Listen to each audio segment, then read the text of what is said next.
அவங்க பொண்டாட்டி கூட அவங்க பெட்ரூம்ல இருந்து பார்க்கும்போது இது ஓய்வு வாரம் மட்டும் தெரியும். ஆனா நாளைக்கு ஒரு வேல்யூவும் கொடுக்காம அமெரிக்கா ரொம்ப தப்பா பண்ணவரோ அவங்க வாயடைக்கிறதுக்கு அவங்க என்ன வேணாலும் 25 டிசம்பர் 18ன்னு டொனால்ட் ட்ரம்ப் அவங்க ஓப்பனா சொல்லிட்டே இல்லாம ஒரு ஃபேக்ட் பத்தி உங்களுக்கு தெரியணும்னா நீங்க கண்டிப்பா என் கூட இந்த வீடியோல கண்டினியூ பண்ணுங்க. வணக்கம். எனக்கு தமிழ் ரொம்ப நல்லா தெரியாது. ஏதாவது தப்பு இருந்ததுன்னா நீங்க மன்னிச்சிடணும். இன்னைக்கு நான் உங்ககிட்ட என்ன ஷேர் பண்ண போறேன்னா, இது என்ன நடந்திருக்குன்னா, இந்த ஒரு பிக்சர் இல்லைன்னா வீடியோ ரொம்ப வைரல் ஆயிட்டு இருக்கு. வெனிசுலாவோட பிரசிடென்டான நிக்கோலா மாதுரோ அரெஸ்ட் பண்ணியிருக்கேன் அவங்கள. பிரசிடென்ட் நிலையில அவங்களுக்கு ரொம்ப ரொம்ப தப்பான விஷயம் நடந்திருக்கு. டெமோக்ராட்டிக்கான ஒரு இண்டிபெண்டன்டான கண்ட்ரியில ஒரு பிரசிடென்டே அப்படி ஒரு ராத்திரியில ஃபுல்லா பிளான் பண்ணி அரெஸ்ட் பண்ணி அவங்கள எடுத்துட்டு போயிருக்கேன். அது ரொம்ப ஷோக்கிங்கான விஷயம் தான். அதுவும் அவங்க பொண்டாட்டி கூட அவங்க பெட்ரூம்ல இருந்த டைம்ல தான் அவங்கள அரெஸ்ட் பண்ணி கூட்டிட்டு போயிருக்கேன். இது ரொம்ப ஷோக்கிங்கான விஷயம் தான். பிகாஸ் இன் ஹியூமனிட்டிக்கு ஒரு வேல்யூவும் கொடுக்காம அமெரிக்கா ரொம்ப தப்பா பண்ண ஒரு விஷயம் தான். இது இன்னைக்கு அவங்களுக்கு நடந்திருக்கு, நாளைக்கு யாருக்கும் நடக்கலாம். அரெஸ்ட் பண்ணது மட்டும் இல்ல, அவங்கள பரேட் பண்ணி அதுவும் ரொம்ப கஷ்டமான நிலையில அவங்கள சில இடத்துல கண்ணு கட்டிட்டு சில இடத்துல அவங்க கையில விலங்கு போட்டுட்டு அவங்கள கூட்டிட்டு எடுத்துட்டு போயிருக்கேன். அது மட்டும் இல்ல, நம்மளுக்கு என்ன புரியுதுன்னா உங்ககிட்ட எவ்வளவு காசு இருக்கு, உங்ககிட்ட எவ்வளவு ஓட் இருக்கு, மற்ற பதவிகள் இருக்கு, எதுவுமே மேட்டர் இல்ல. எப்படின்னா உங்களை அது வீக்காக்கிட்டேன்னா உங்களுக்கு உங்க மேல என்ன வேணாலும் பண்ணலாம். நீங்க மீடியாவே பார்த்திருக்கீங்க, நிறைய கான்ஸ்பிரசி தியரி கேள்விப்பட்டிருக்கோம் இந்த விஷயத்தை பத்தி. ஆனா இதை பத்தி ஒரு உண்மையான வியூ உங்களுக்கு தெரியணும்னு நினைச்சிட்டேன்னா நீங்க கண்டிப்பா இந்த வீடியோ ஸ்கிப் பண்ணாம பார்க்கணும். 10-20 மினிட்ஸ் நீங்க என் கூட இருந்துச்சுன்னா உங்களுக்கு இது பின்னாடி அந்த ராஜ்ய துரோகம் அது என்ன நடந்திருக்குன்னு நான் உங்ககிட்ட காட்ட விரும்புறேன். ஸோ இதுல நம்ம சொல்ற என்னன்னா, எலோன் மஸ்க் உலகத்துல பெரிய பிசினஸ் மேன், அவங்களுக்கு இதுல என்ன நேட்டம் வந்திருக்கு, அவங்களுக்கு தான் இதுல ரொம்ப பெரிய ப்ராஃபிட் வந்திருக்கு. அதை பற்றி கூட நம்ம இந்த வீடியோல டிஸ்கஸ் பண்ணலாம். நியமம், அதின் சம்விதானம் எல்லாம், டெமோக்ரஸி எல்லாமே எதுவுமே இல்லை அமெரிக்கா முன்னில அவங்க தான் எப்படி சொல்றது, ஸ்வேச்சாதிபதி. அவங்களுக்கு என்ன வேணாலும் பண்ணலாம். யூஎன் ரூல்ஸ் அண்ட் ரெகுலேஷன்ஸ் எல்லாம் ஜஸ்ட் அவங்களுக்கு ஒரு பேப்பர் மாதிரி தான், அது ஒரு பீஸ் ஆஃப் பேப்பர் மாதிரியே இருக்கு. ரைட் பொலிட்டிக்ஸ் அண்ட் அவங்களுக்கு இந்த மாதிரி அட்வைஸ் எல்லாம் கொடுக்கறதுல அமெரிக்கா ரொம்ப ரொம்ப நல்லா பண்ணுவேன். ஆனா அவங்க விஷயம் வரும்போது அவங்களுக்கு என்ன பிடிச்சதோ அவங்க அதை மட்டும் எக்ஸிக்யூட் பண்ணுவேன். உங்களுக்கு ஃபர்ஸ்ட் பார்க்கும்போது தெரியும் இது அமெரிக்கா வெனிசுலா கண்ட்ரி, 2 கண்ட்ரிகளோட வாரா உங்களுக்கு தெரியும். ஆனா இது அப்படி கிடையாது. ஏன்னா அவங்க டாலரோட வேல்யூ எப்போ இடியே ஸ்டார்ட் ஆயிடுச்சோ, ஸோ அவங்க பிளான் எக்ஸிக்யூட் பண்றதுக்காக ரெடி பண்ணிட்டேன். இது இன்னைக்கு வெனிசுலாக்கு நடந்திருக்கு, நாளை நம்மளுக்கு நடக்கலாம், இந்தியாவுக்கு இல்லைன்னா மற்ற கண்ட்ரிகளுக்கு. நம்ம பார்க்கும்போது இது ஓயில் வாரா தெரியுமே, ஆனா இதுக்கு பின்னாடி நிறைய பிளானிங்ஸ். அவங்க கதை ஒன்லி டர்ட்டி பிசினஸ் உலகம் கண்டதுல வச்சு ரொம்ப பெரிய பிசினஸா சொல்ல முடியும். அமெரிக்கா மிசைல் எடுத்து அவங்க கிட்ட வாருக்காக டைரக்டா போகல. அவங்க என்ன பண்ணிட்டேன்னா ராஜ்ய சகாயத்தோட அந்த பிரசிடென்ட் அந்த ராஜ்யத்தோட ஃபுல் கண்ட்ரோல் அவங்க கையில வச்சுட்டேன். அதுதான் நடந்துட்டு இருக்கு. அமெரிக்காவுக்கு வெனிசுலா மேல இருக்கு அந்த கண். என்னன்னா ட்ரில்லியன்ஸ் ஆஃப் டாலர்ஸ் பத்தி. அது மட்டும் இல்ல, அவங்க கையில இருக்கிற கோல்ட், அது அண்ட் லாட்டின் அமெரிக்கா, இதெல்லாம் அவங்க கையில வரணும். அதுக்காக அவங்க நிறைய பிளான் பண்ணியிருக்கிற ஒரு விஷயம் தான் இது. நம்ம பாக்குற மாதிரி இது கண்டிப்பா ஓயில் விஷயம் மட்டும் கிடையாது. இதுல நம்ம என்ன பார்க்க போறேன்னா, எப்படி அமெரிக்கா அவங்க பவரால டிஜிட்டலி உங்களை தகர்க்க முடியும். ஒரு எந்த ராஜ்யத்தை வேணாலும் அவங்களுக்கு டிஜிட்டலி தகர்க்கலாம். அது மட்டும் இல்ல, இவங்க இது முதல் தடவை பண்ணல, நிறைய தடவை அவங்க ஹிஸ்டரி பார்த்தா நிறைய தடவை அவங்க அப்படிதான் பண்ணிட்டு இருக்கேன். அவங்களுக்கு ப்ராஃபிட் கிடைக்கிறதுக்காக அவங்க என்ன வேணாலும் பண்ற மாதிரி. எல்லாத்தையும் விட இம்பார்ட்டன்டான விஷயம் என்னன்னா, நம்ம இந்தியாவுக்கு, நம்ம பாரதத்துக்கு என்ன இதுல இருந்து கத்துக்க வேண்டிய விஷயம். நம்மளுக்கு மட்டும் இல்ல, நம்ம பக்கத்துல இருக்கிற ராஜ்யத்து எல்லாருக்கும் இன்விசிபிளா நிறைய விஷயங்கள் அமெரிக்கா பண்ணிட்டு தான் இருக்கு நம்மளுக்கு எதிராக. ஆனா நம்மளுக்கு தெரிஞ்சோ தெரியாமலோ நம்ம அதை கண்டுக்காம விட்டுக்கிறேன். இது நாளைக்கு நமக்கு கூட நடந்துக்கலாம். என்ன வெனிசுலா ஒரு சின்ன ராஜ்யமா, அவங்களுக்கு இவ்வளவு சீக்கிரமா அவங்களை எப்படி ஃபுல்லா அவங்கள கண்ட்ரோல் பண்ண முடியுது அமெரிக்காவுக்கு? அது ஒரு பெரிய கேள்விதான். அவங்க ஆர்மி எதுவுமே பண்ணல. ஒரு நைட்ல அவங்க கண்ட்ரில போய் அவங்க பிரசிடென்டே தூக்கி எடுத்துட்டு வந்து போயிட்டேன். அது எப்படி நடக்குது? என்ன அவங்க ஆர்மிக்காரங்க எல்லாரும் தூங்கிட்டு இருந்தியா? ஆனா மத்த ராஜ்யங்கள் எல்லாம் நார்மலா இருக்கு. வெனிசுலால உபராஷ்டிரபதி இருக்கு. அவங்க எல்லாமே கண்ட்ரோல் பண்ணி நார்மலா போயிட்டு இருக்கு. இது எப்படி நடந்துட்டு இருக்கு? வெனிசுலா ஒரு சின்ன ராஜ்யம் கிடையாது. அது ஒரு பெரிய ராஜ்யம் தான். அவங்க கிட்ட ஃபைட்டர் ஜெட் இருக்கு. உலகத்துல பெட்டரான S-300, S-400 missile defence system இருக்கு. லட்சங்க வருന്ന ஆர்மி ஃபோர்ஸ் இருக்கு. பின்ன என்ன நடந்திருக்கும்? ஒரு நிமிஷத்துல அமெரிக்கா வந்து அந்த கண்ட்ரோல் எல்லாம் எடுத்து அந்த சின்ன ராஜ்யத்தை அவங்க கண்ட்ரோல்ல எடுத்துட்டேன். இது எப்படி நடந்திருக்கும்? அவங்க இது ரொம்ப ஆச்சரியமான விஷயம் கிடையாது. அதுக்கு ஆன்சர் என்னன்னா, அவங்க வீட்டுல இருக்கிற ஆளுங்க தான் ராஜ துரோகிகளா இருக்கிறவங்க தான் அவங்கள ஒட்டு கொடுத்துருக்கு. ஸோ அமெரிக்கா என்ன பண்ணிட்டேன்னா, அவங்களுக்கு ஏத்த மாதிரி அவங்கள காசு கொடுத்து வாங்கிட்டேன். அதுக்கப்புறம் அவங்க ஃபுல்லா பிரசிடென்ட்க்கு எதிராக அவங்க ஒர்க் பண்ணிட்டேன். டொனால்ட் ட்ரம்ப் அண்ட் அவங்க சிஏஏ ஏஜென்சி ஸ்டில் ரிப்பீட் பண்ணிட்டேன். இந்தியாவிலே அவங்க எப்படி கண்ட்ரோல் பண்ணையோ அந்த மாதிரி தான் அவங்க இப்போ இந்த வெனிசுலாவிலும் கண்ட்ரோல் பண்ணிருக்காங்க. ராபர்ட் கிளைன் என்ன பண்ணிட்டேன்னா, நவாப் சிராஜ் தோராவோட சேனாபதி முசாஃப்ரே அவங்க பட்சத்துல எடுத்துட்டேன். அதுக்கப்புறம் நவாப் என்ன நினைச்சிட்டேன்னா, ஓகே சரி, என் கூட என் சேனை இருக்கு, எனக்கு ஆயுதங்கள் இருக்கு, நான் பிரிட்டிஷ்காரங்களை எப்படியாவது தோக்கடிக்கலாம். ஆனா அவங்களுக்கு என்ன தெரியும், ஆல்ரெடி அந்த பிரிட்டிஷ்காரங்க அவங்க கூட இருக்கிற எல்லா ஆர்மி பீப்புள்ஸ் எல்லாமே ஆல்ரெடி காசுனால அவங்க டாலருக்கு ஆசைப்பட்டு அவங்கள ஒத்து கொடுத்துட்டேன். அதுக்கு இன்னைக்கு வெனிசுலா இருக்கும். பிரிட்டிஷ்காரங்க அதே தந்திரம் இன்னைக்கு இங்க வெனிசுலா மேலையும் எக்ஸிக்யூட் பண்ணிருக்கேன் அந்த பிளான். அமெரிக்கா என்ன பண்ணிட்டேன்னா, அவங்க கிட்ட இருந்த பொலிட்டீஷியன்ஸ், பெரிய அவங்க கூட இருந்த மினிஸ்டர்ஸ் அவங்களை எல்லாமே கையில் எடுத்துட்டேன். டாலர்ஸ் கொடுத்து அவங்களை விலைக்கு வாங்கி ஜெனரல் ஆர்மி ஆஃபீஸர்ஸ் அவங்க எல்லாமே ராஜ துரோகியா மாறிட்டு பிரசிடென்டே ஒத்து கொடுத்துட்டேன். அவங்க ஜெனரல் கிட்ட இல்லைன்னா ஆர்மி பீப்புள்ஸ் கிட்ட என்ன சொல்லிட்டேன்னா, நீங்க கண்டிப்பா இந்த யுத்தம் எங்ககிட்ட பண்ணிட்டேன்னா நீங்க கண்டிப்பா தோத்துடுவேன். அது மட்டும் இல்ல, நீங்க தோக்கும்போது உங்களை வார் கிரிமினல்ஸா அனௌன்ஸ் பண்ணிடுவேன். ஸோ அதுக்கு பதிலாக நீங்க டாலர் வாங்குங்க, எங்க கூட இருங்க. அந்த மாதிரி அவங்க அதை ஏத்துட்டு அந்த பிரசிடென்டே ஒத்து கொடுத்துட்டேன். அவங்க ஈஸியான அவங்க சூஸ் பண்ணிட்டேன். அவங்க ராஜ்யத்துக்கு பதிலாக அவங்க காசுக்காக போயிட்டேன். என்ன பண்ணிட்டேன்னா, பெரிய பொலிட்டீஷியன்ஸே அவங்க பட்சத்துல வைக்கிறதுக்காக அடுத்த வாட்டி உங்களுக்கு எலெக்ஷன் வரும்போது நாங்க உங்களை பெரிய பொசிஷன்ல உங்களுக்கு கொடுக்குறேன் அந்த மாதிரி சொல்லி அவங்களே விலைக்கு வாங்கிட்டேன். அது ஆஃப்கோர்ஸ் அவங்களுக்கு அது ப்ராஃபிட்டபிளா தெரிஞ்சிடுச்சு. இது சொல்லணும்னா, நிறைய வாட்டி அவங்க இந்த மாதுரை அட்டாக் பண்றதுக்கு நிறைய ட்ரை பண்ணிட்டேன். ஆனா என்ன பண்ணிட்டேன்னா, நிறைய தடவை வந்து ஃபெயில் ஆயிடுச்சு. ஆப்ரேஷன் கெதோன் பேர்ல ஒரு ஆப்ரேஷன் இதுக்காக எக்ஸிக்யூட் பண்ணிட்டேன். ஆனா அது ஃபெயில் ஆயிடுச்சு. அந்த பிளான் என்னன்னா, ஓஷன் ஏரியாவில் அவங்க சோல்ஜியர்ஸ் யூஎஸ்ஏ சோல்ஜியர்ஸ் போயிட்டு மாத்திரை கிட்னாப் பண்ணிட்டு வரணும். அது மாதிரி தான் பிளான் இருந்தது. ஆனா என்ன பண்ணிட்டேன்னா, அந்த பிளான் எப்படி ஃபெயில் ஆயிட்டேன்னா, அவங்க அதை எக்ஸிக்யூட் பண்றதுக்கு முன்னாடியே அவங்கள பிடிச்சிட்டேன். அந்த முக்குவமார் இருக்குல்ல, அவங்க அங்க இருக்கிற லோக்கல் போலீஸ் எல்லாம் சேர்த்து அவங்கள பிடிச்சிட்டு அவங்க பிரசிடென்ட் கிட்ட அவங்க ராஜ்யத்துக்கிட்ட ரொம்ப நம்பிக்கையா இருந்தேன். அவங்களுக்கு அது ராஜ்யம் தான் இம்பார்ட்டன்ட் நினைச்சு அவங்கள பிடிச்சிட்டேன். ஆனா இன்னைக்கு அந்த சின்ன ஆளுங்களை விட்டுட்டு இப்போ பெரிய ஆளுங்களை பிடிச்சி அவங்க அந்த ஒரு டைரக்ட் உள்ளே ஏறிட்டேன். வெளியில இருந்து அந்த பார்டர் கடக்கிறதுக்கெல்லாம் அவங்க முயற்சி பண்ணவே இல்லை. டைரக்டா மேல இருக்கிற ஆளுங்களை பிடிச்சிட்டு அவங்க பிரசிடென்டே அரெஸ்ட் பண்ணிட்டேன். இப்போ அவங்க ஜெயில இருக்கேன். எப்படி மாத்திரை பிடிச்சது நம்மளுக்கு புரிஞ்சிருக்கு. ஆனா இது எதுக்கு அவங்க பண்ணியிருக்கும், எந்த ப்ராஃபிட் இருக்கும் அமெரிக்காவுக்கு? வீடியோல நீங்க கேட்டிருக்கும், அந்த ஆயில் அவங்க அந்த எண்ணெய் நிறைய இருக்கிற ஒரு கண்ட்ரி தான் வெனிசுலா. அதுக்காக அவங்க அந்த கண்ட்ரியை கண்ட்ரோல் பண்ணி வச்சிருக்கு. ஆனா அது அப்படி கிடையாது. Only not for oil. அவங்க ஆயிலுக்காக மட்டும் இல்ல, அதுக்கு பதிலா அமெரிக்கா என்ன நினைக்கிறேன்னா, அவங்க டாலர்ல தான் உலகத்துல இருக்கிற எல்லா ஆயிலும் வாங்கணும், விற்கணும். அந்த பிளான் அவங்களுக்கு நடக்கிற மாதிரி தெரியல. அதனால அவங்க என்ன பண்ணிட்டேன்னா, இந்த டாலருக்காக, இந்த டாலரோட சர்க்குலேஷன் அண்ட் கண்டினியூ பண்றதுக்காக அமெரிக்கா என்ன வேணாலும் பண்றதுக்காக அவங்க ரெடியா இருக்கேன். 2025 டிசம்பர் 18 டொனால்ட் ட்ரம்ப் அவங்க ஓப்பனா சொல்லிட்டேன், வெனிசுலால இருக்கிற அந்த ஆயில் முழுசா அவங்களுக்கு தான் இருக்கணும். அவங்க சட்டம் படி வந்து எப்படியாவது அவங்க கையில் எடுக்கணும். ஓப்பனா அவங்க எப்படி சொல்றது, த்ரெட்டன் பண்ணிட்டேன். ஆனா அது பிரசிடென்ட் கண்டுக்கவே இல்லை. ஆனா இப்போ அதுக்கு பதிலாக அந்த பிரசிடென்டே அவங்க அரெஸ்ட் பண்ணிட்டேன். நீங்க திரும்பி பார்த்துட்டேன்னா, ஈராக்ல சதாம் ஹுசேன் கிட்டேயும் இதுதான் நடந்திருக்கு. அமெரிக்காக்கு எதிராக அவங்க எப்போ பேசிட்டேயோ அப்பவே அவங்களையும் இந்த மாதிரி தான் அவங்க பிளான் எக்ஸிக்யூட் பண்ணி அவங்களையும் பிடிச்சி அரெஸ்ட் பண்ணி கொண்டுட்டேன். அமெரிக்கா என்ன சொல்லிட்டேன்னா, சதாம் ஹுசேன் கிட்ட எப்படி ரொம்ப கொடூரமான வெப்பன்ஸ் இருக்கு, அதனால அவங்க ஒரு ரொம்ப டேஞ்சரஸான பர்சன். அன்னைக்கு சதாம் ஹுசைனை அப்படி சொல்லிட்டு, ஆனா இன்னைக்கு வெனிசுலா அவங்க பிரசிடென்ட்டே அவங்க என்ன சொல்றேன்னா, அவங்க கிட்ட ரொம்ப பெரிய ட்ரக்ஸ்னா ரொம்ப ஹார்ம்ஃபுல்லான ட்ரக்ஸ் அவங்க வித்துட்டு இருக்கு. ஸோ அன்னைக்கு அவங்க வெப்பன்ஸ் சொல்லிட்டேன்னா சதாம் ஹுசைன் கிட்ட, ஆனா இன்னைக்கு ட்ரக்ஸை பத்தி சொல்லிட்டு இருக்கேன். ஸோ ஏதோ ஒரு தப்பான அலிகேஷன் சொல்லிட்டு அவங்களை எப்படியாவது அவங்க கையில் எடுக்கணும், அதுதான் அவங்களோட மாஸ்டர் மைண்ட்.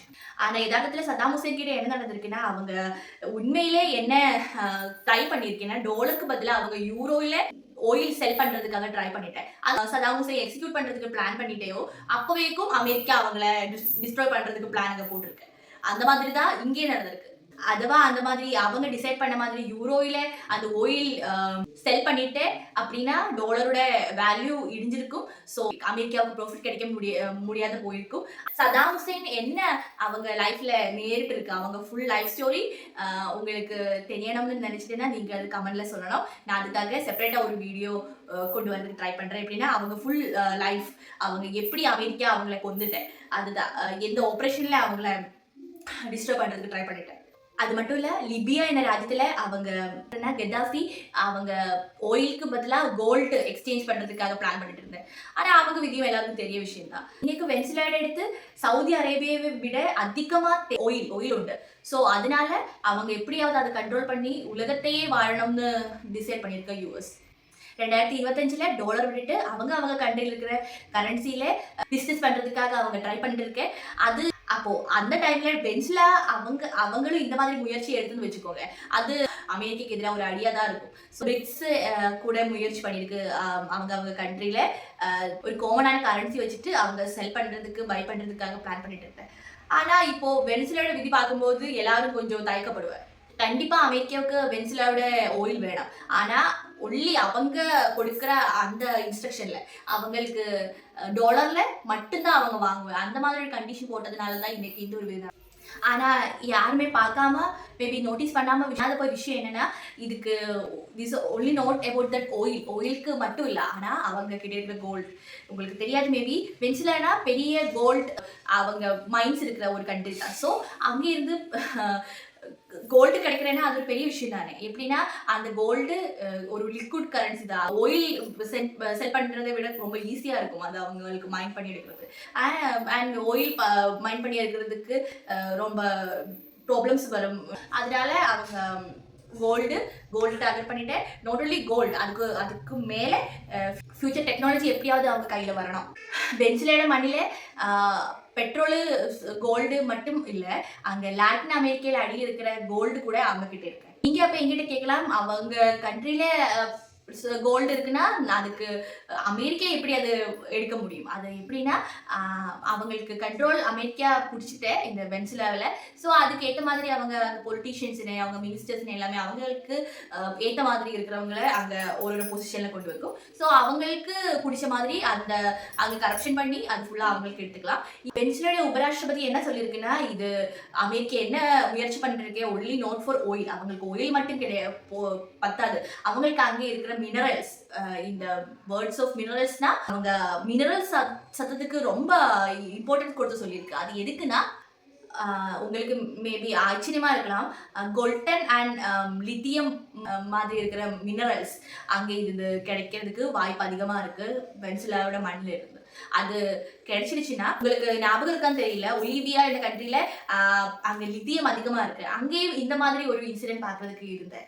அன்னைக்கு எலான் மஸ்க் என்ன பண்ணிட்டேன்னா, ட்விட்டர்ல ஒரு ட்வீட் போட்டுட்டேன். எப்படின்னா, இது எல்லாருக்கும் நடக்கிறதுக்கு வாய்ப்பு இருக்கு, நீங்க அது வார்னிங்கா அவங்க சொல்லிட்டு இருந்தேன். ஸோ அது பார்க்கும்போது இன்னைக்கு வெனிசுலாக்கு நடந்ததும் அந்த மாதிரி தான் இருக்கு. இந்த டைம்ல தான் அந்த ஒரு என்ட்ரி ஆஃப் எலான் மஸ்க். அவங்களுக்கு இதுல என்ன ப்ராஃபிட் இருக்குன்னா, எலான் மஸ்க் என்ன வேணாம்னா அவங்களுக்கு ரோபோட் அண்ட் அவங்க டெஸ்லாவோட பேட்டரி அதுல இருந்து தான் வரும். வெனிசுலா கிட்ட அந்த ரா மெட்டீரியல் ஈஸியா அவைலபிளா இருக்கு. அதனாலதான் டொனால்ட் ட்ரம்ப், எலான் மஸ்க் ரெண்டு பேரும் சேர்ந்து இதுக்குள்ள என்டர் ஆயிட்டேன். அவங்க இது நோட்டலி அவங்களுக்கு பொலிட்டிக்ஸ் இல்லை, இது கண்டிப்பா ஒரு பிசினஸ், பெரிய பிசினஸா அவங்க இதை பார்த்துட்டேன்.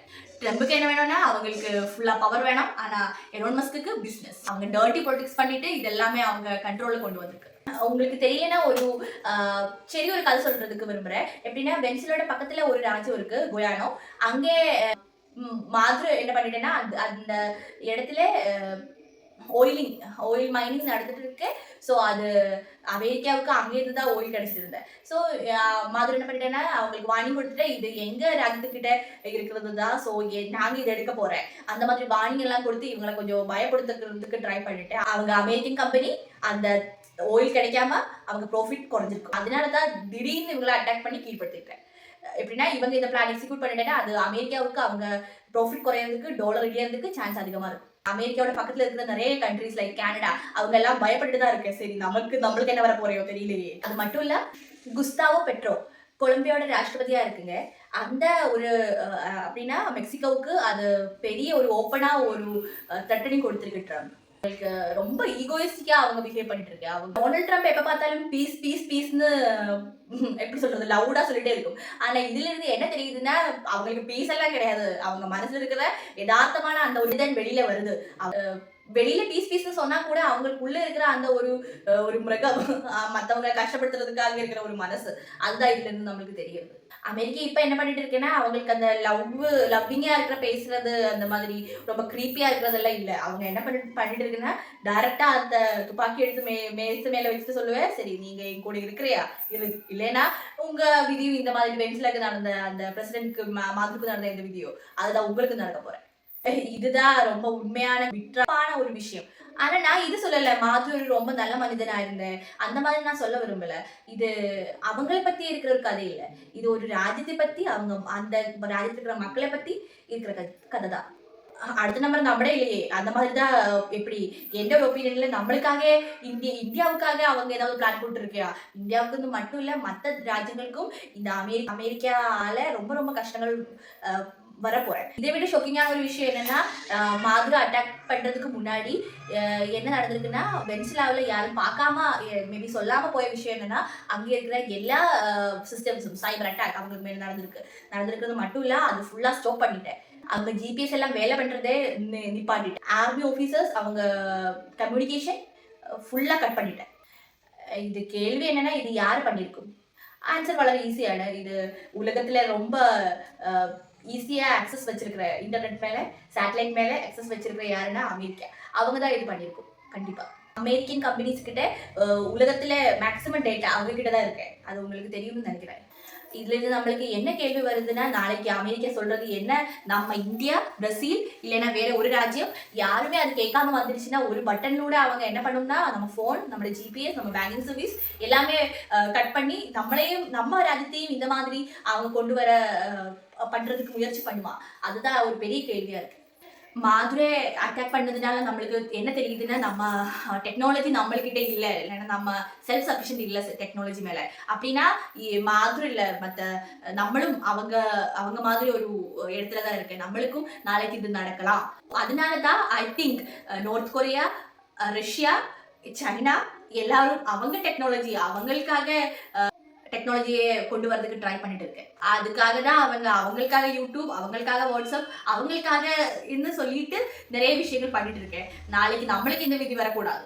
அமெரிக்கா என்ன பண்றீங்கன்னா இவங்க ஒரு ஃபிக்ஸட் ஃபார்முலா பண்ணி வச்சிருக்கேன். ஓகே நம்ம சொல்றது யாரு கேட்கலையோ யாரு நேதா அந்த ஒரு பிரசிடென்ட் லைன் ஹையர் அத்தாரிட்டி அந்த ராஜ்யத்தோட கேட்கலையோ அவங்களுக்காக அவங்க ஒரு ஃபிக்ஸட் பிளானே போட்டு வச்சிருக்கேன். சரி நம்ம இது பண்ணி எப்படியாவது அந்த கண்ட்ரி நம்ம கையில கொண்டு வரணும்.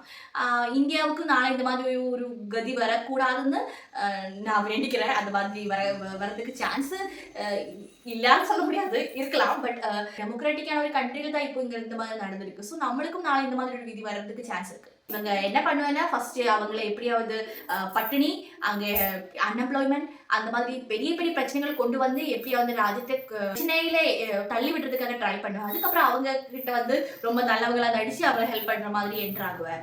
அந்த மாதிரி தான் அமெரிக்கா எப்பவும் பண்ணிட்டு இருக்கோம். ஆனா என்ன பண்றது இருக்கிறதுக்கு யாருமே முயற்சி பண்ண மாட்டாங்க அவங்கள பயப்பட்டு.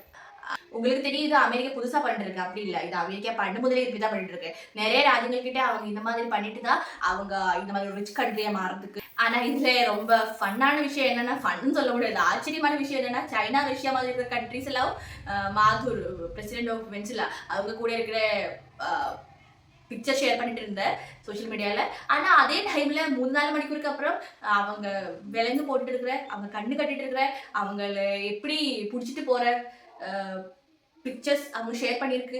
இதுக்கு என்ன அர்த்தம்? தேர் இஸ் நோ ஃப்ரெண்ட்ஷிப் அப்படித்தான் தெரியுது. ஆனா அமெரிக்கையில ஆளுங்க என்ன சொல்றேன்னா, ட்ரம்ப்னா குரு, பிசினஸ் குருவாണ്. அவங்களுக்கு அவங்க வந்ததுக்கு அப்புறம் எங்க கண்ட்ரில நிறைய முயற்சிகள் நிறைய ப்ராஃபிட் வந்திருக்கு. ஆனா அவங்க என்ன நினைக்கணும்னா, அவங்க பண்ணிட்டு இருக்கிறது ரொம்ப தப்பான விஷயம் தான். அது அவங்களுக்கு தெரியுதா இல்லையான்னு தெரியாது. அவங்களுக்கு அவங்க ப்ராஃபிட் மட்டும்தான். அவங்களுக்கு நிறைய எண்ணெய் கிடைக்கிறது, அவங்களுக்கு கோல்டு கிடைக்கிறது, அவங்களுக்காக நிறைய ப்ராஃபிட் கிடைக்கிறது. அது மட்டும்தான் அவங்க மைண்ட் செட். ஓகே, தப்பான விஷயம் கிடையாது. அவங்க மத்த ஒரு ராஜ்யம் டிஸ்ட்ராய் ஆயிட்டு இருக்கு. ஆனாலும் அவங்களுக்கு அந்த ப்ராஃபிட் தான் சந்தோஷம் கொடுக்குறேன். அவங்க மைண்ட் செட்டே கொஞ்சம் எப்படி அப்படி திங்க் பண்ண முடியுது? ஒரு ஆள் கஷ்டப்படும் போது அவங்க ப்ராஃபிட் மட்டும் அவங்க பார்த்துட்டே இருக்கேன். ரூஸ் ஆஃப் சீன் போലുള്ള ஆளுங்களோட சப்போர்ட் இருந்ததுக்கு அப்புறம் வெஞ்சலுக்கு இந்த விதினா, நாளை நம்மளோட விதி என்ன ஆகும்? இந்தியா மாதிரி ஒரு தேசம் இது பார்த்துட்டு என்ன லெசன் எடுத்துக்கணும் என்னன்னா, நம்மளுக்கும் நாளை இந்த மாதிரி ஒரு விதி வந்திருக்கலாம். நம்ம என்ன நினைக்கிறேன்னா, நம்ம டிசிஷன்ஸ் ஓப்பனா எடுக்கிறோம். நம்மளோட டெமோக்ராட்டிக் கண்ட்ரி. ஸோ நம்மளுக்கு இதெல்லாம் கண்டு பயப்பட தேவையில்லை. ஆனா அப்படி கிடையாது. வென்சலோட இந்த விதி நம்மளுக்கு 3 விஷயங்கள் தான் கற்றுக் கொடுத்துட்டு இருக்கு. ஃபர்ஸ்ட் என்னன்னா, நம்ம ராஜ துரோகிகளை நம்ம அது கண்டுபிடிக்கணும். ராஜ துரோகிகளுக்கு கண்டிப்பா அந்த ஒரு சிக்ஸை கொடுத்து தான் ஆகணும் நம்மளுக்கு. ரெண்டாவது விஷயம் என்னன்னா, சொந்தம், payment system, internet, currency, security ரொம்ப இம்பார்ட்டன்ட். இல்லை, மூணாவது என்னன்னா, இந்த மாதிரி அமெரிக்கா மாதிரி இருக்கிற ராஜ்யம் கிட்ட இருந்து தப்பிக்கிறதுக்கு நம்மள்ட்ட ஒரு சிஸ்டம் உருவாக்குறதுக்கு, நம்ம சக்தி அதிகம் பண்றதுக்கு டைம் போயிட்டே இருக்கு. அது நல்ல மனுஷனா கெட்ட மனுஷனா அதெல்லாம் நம்மளுக்கு தெரியாது. தெரிஞ்சிட்டு நம்மள எதுவுமே பண்ண போறது இல்லை. ஆனா நம்மளுக்கு என்ன தெரியணும்னா, அமெரிக்கா போல இருக்கிற ராஜ்யங்கள் கிட்ட இருக்கிற அணு ஆயுதங்கள் அந்த மாதிரி இருக்கிறது அவங்க கிட்ட இல்லை. அங்க அதுலதான் வீக்கா இருக்கு. இதுல இருந்து நம்மளுக்கு என்ன தெரியுதுன்னா, வீக்கா இருக்கிறவங்களை எப்பவும் நிறைய வீடியோ சொன்ன மாதிரி வீக்கா இருக்கிற ஆளுங்களை கண்டிப்பா சர்ப்ரைஸ் பண்றதுக்காக முயற்சி பண்ணிட்டே இருக்கு. ஸோ அது அதுங்களோட விஷயத்துல வீட்டுல இருக்கிற விஷயங்களுக்காக. ஸோ நான் இந்த அவசரத்துல வந்து சொல்றதுக்கு விரும்புவேன், நம்ம ஃபூலிஷா இருக்கிறதுக்கும் ரொம்ப நல்லவங்களா இருக்கிறதுக்கும் வித்தியாசம் இருக்கு. ஒரு நூல் இதையோட வித்தியாசம் இருக்கு. ஸோ நம்ம இந்தியாவுக்கு கண்டிப்பா ஃபூலிஷ் ஆகிறதுக்கு மனசில் நம்ம இந்தியா ஒரு நன்மை இருக்கிற ஒரு தேசம் தான். ஸோ நம்மள்ட நன்மை, நம்மள்ட ஒரு ஸ்ட்ரென்த் அது நம்ம எப்பவும் கண்டினியூ பண்ணணும். உலகத்தை பற்றி ரொம்ப தெரியறதுக்கு இந்த வீடியோ உங்களுக்கு ஹெல்ப்ஃபுல்லாக இருக்கும்னு நான் நினைக்கிறேன். ஒரு ஜியோ பொலிட்டிக்ஸ்ல இருந்து ஒரு என்ன சொல்றது, வேர்ல்டு பொலிட்டிக்ஸ்லேருந்து நம்மளுக்கு பார்க்கறதுக்கு இந்த வீடியோ உங்களை ஹெல்ப் பண்ணிட்டேன்னு நான் நம்புறேன். இந்த வீடியோ பிடிச்சிருக்குன்னா நீங்க கண்டிப்பா இது வரைக்கும் பார்த்துட்டு இருக்குன்னா நீங்க சப்ஸ்கிரைப் பண்ணணும். and try to share to this video to your family and friends and support more. Thank you so much. இந்த டாபிக்கை பத்தி, நம்ம ராஜ்யத்தோட செக்யூரிட்டி பத்தி, நம்ம ராஜ்யத்தை பத்தி உங்களுக்கு என்ன உங்க மைண்ட் செட், உங்க நினைவு, அதெல்லாம் கமெண்ட் செக்ஷன்ல கண்டிப்பா சொல்லணும். உங்க வேல்யூபிள் கமெண்ட்ஸ் நான் படிக்கிறதுக்கு விரும்புறேன். So thank you so much for being with me. Bye, take care.